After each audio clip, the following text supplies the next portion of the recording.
Oke, selamat datang lagi di sesi bedah sumber kita.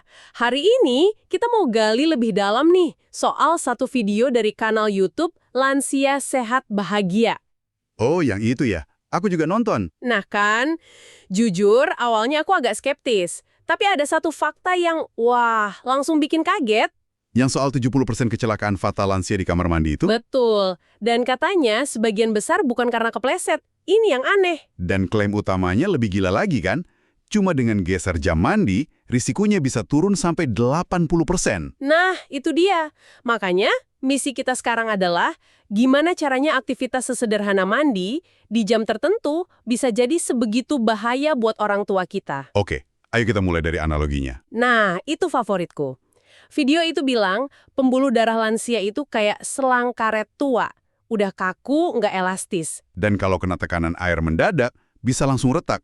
Analogi itu pas banget sih. Kenapa tuh? Karena ini bukan cuma soal kaku, tapi ada 3 hal yang terjadi bersamaan. 1, pembuluh darahnya kaku. 2, jantungnya udah nggak seefisien dulu.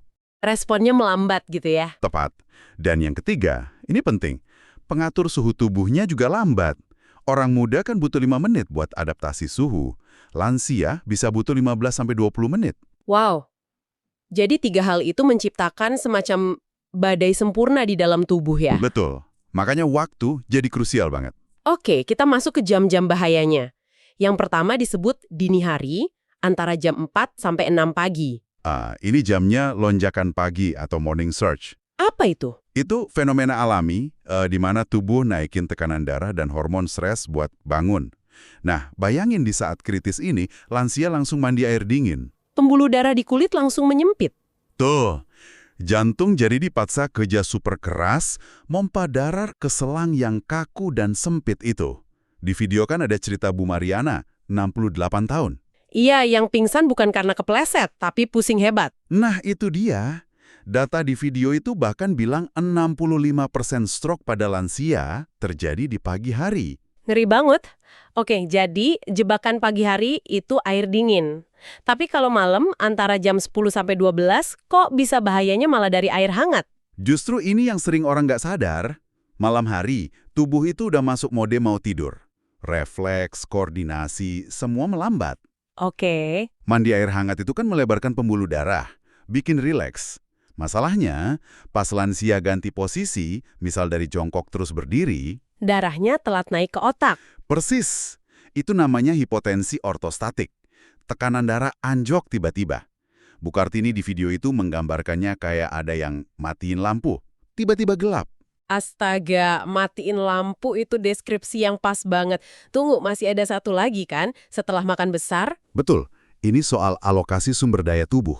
Maksudnya? Gini, setelah kita makan besar, sekitar 70% darah itu lari ke sistem pencernaan. Fokusnya ke perut. Oke, paham. Nah, kalau di saat yang sama kita mandi, apalagi air dingin, tubuh jadi bingung. Perut butuh darah, tapi kulit juga teriak minta darah buat stabilkan suhu. Jantung jadi kayak, menjalankan 2 proyek raksasa sekaligus. Di video dibilang kayak komputer yang hang ya? Benar, karena membuka terlalu banyak aplikasi berat bersamaan. Oke, setelah semua skenario yang bikin was-was ini, pasti ada solusinya dong. Kapan waktu yang paling aman? Ada, dan sebenarnya sangat logis. Sumber ini nyebutnya jam emas atau golden hours. Kapan itu?